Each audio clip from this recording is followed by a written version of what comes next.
আসসালামু আলাইকুম প্রিয় চতুর্থ শ্রেণীর শিক্ষার্থী। আজকে তোমাদেরকে দেখো স্বাধীনতার সুখ কবিতার যে প্রশ্নগুলো সেগুলো লিখে দিব। প্রশ্নগুলো দেখো, চড়াই বাবুইকে ডেকে কি বলে?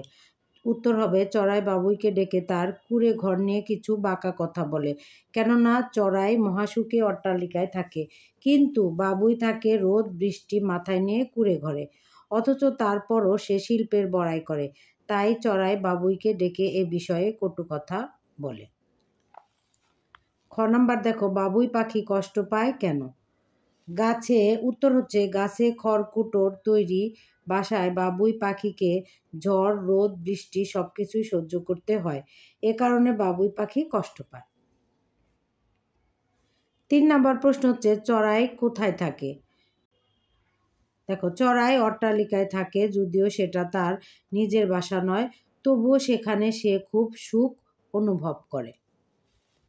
ঘ নাম্বার হচ্ছে, কার ঘরটি খাসা? উত্তর হচ্ছে বাবুই পাখির ঘরটি খাসা, কারণ সে নিজে পরিশ্রম করে একটু একটু করে তার ঘর গড়ে তুলেছে। ও নং প্রশ্ন হচ্ছে, কষ্ট পেলেও বাবুইয়ের মনে দুঃখ নেই কেন? কষ্ট পেলেও, উত্তর হচ্ছে কষ্ট পেলেও বাবুই পরাধীন বা কারো উপর নির্ভরশীল নয়। সে নিজের তৈরি বাসায় স্বাধীনভাবে বাস করে, তাই বাবুইয়ের মনে কোনো দুঃখ নেই। প্রিয় শিক্ষার্থী, দেখো এখানে তোমাদের আজকে ইংলিশ ছিল রিয়ারেন্সগুলো দেখো, তোমাদের এলোমেলো এরকম ওয়ার্ড থাকবে, সেগুলো তোমাদের সাজিয়ে লিখতে হবে। দেখো, ইউ ডু হোয়ার লিভ, তাহলে তোমার লিখতে হবে where do you live. Forget never this will we, কী হবে? We will never forget this. Brothers you have do how many, কী হবে? How many brothers do you have. প্রশ্নবোধক চিহ্ন কিন্তু লাস্টে দিতে হবে। তারপর দেখো, হাউস ওয়াইফ মাদার ইজ, কী হবে? Mother is. দেখো, mother is house wife. Past it quarter is 7 a, তাহলে কি হবে? It is a quarter past 7। তারপর 2 নাম্বারটা দেখো, আবার দেখো 1 নাম্বারের অ্যান্সারটা তোমাদেরকে আমি ভালো করে দেখিয়ে দিচ্ছি। দেখো 1 নাম্বারের অ্যান্সারটা হবে হোয়ার ডু ইউ লিভ, তারপর we will never forget this, how many brothers do you have, mother is house wife, it is a quarter past 7।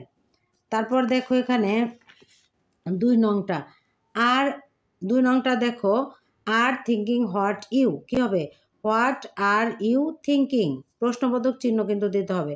ক্যা হার নেম ইজ, তাহলে কী হবে? হার নেম ইজ ক্যা। হারটা ফার্স্ট লেটার কিন্তু ক্যাপিটাল লেটার দিতে হবে। তারপর দেখো, just walk minute it's 5 here a from, কী হবে? It's just a 5 minutes walk from here. My brother Badal elder is, তাহলে কী হবে? Badal is my elder brother. Wonderful is it how, কী হবে? হাউ ওয়ান্ডারফুল ইজ ইট।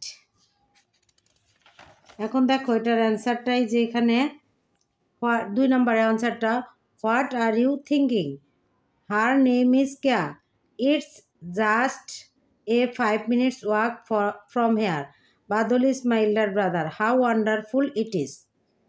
দেখো এখানে কিন্তু রিয়ারেন্সের মধ্যে এই যে চিহ্ন এক্সক্লেমেশন যে মার্কগুলো, এগুলো যেভাবে দেওয়া আছে সেভাবে দিতে হবে। যে কোশ্চেন মার্কই দিতে হবে। যেটার মধ্যে কোশ্চেন মার্ক দেওয়া আছে সেটার মধ্যে কিন্তু কোশ্চেন মার্ক দিতে হবে। তো তোমরা ভালো করে এগুলো খেয়াল করে পড়বে। তো আশা করি বুঝতে পেরেছো। তো যারা আমার ভিডিওগুলো প্রতিনিয়ত দেখছো এবং আমার চ্যানেলটি সাবস্ক্রাইব করছো তাদেরকে অসংখ্য ধন্যবাদ। আর যারা এখনও পর্যন্ত আমার চ্যানেলটি সাবস্ক্রাইব করোনি তাদেরকে সাবস্ক্রাইব করার জন্য অনুরোধ করছি এবং প্রতিনিয়ত ভিডিও দেখার জন্য আমার চ্যানেলের সাথেই থাকো। আল্লাহ হাফেজ।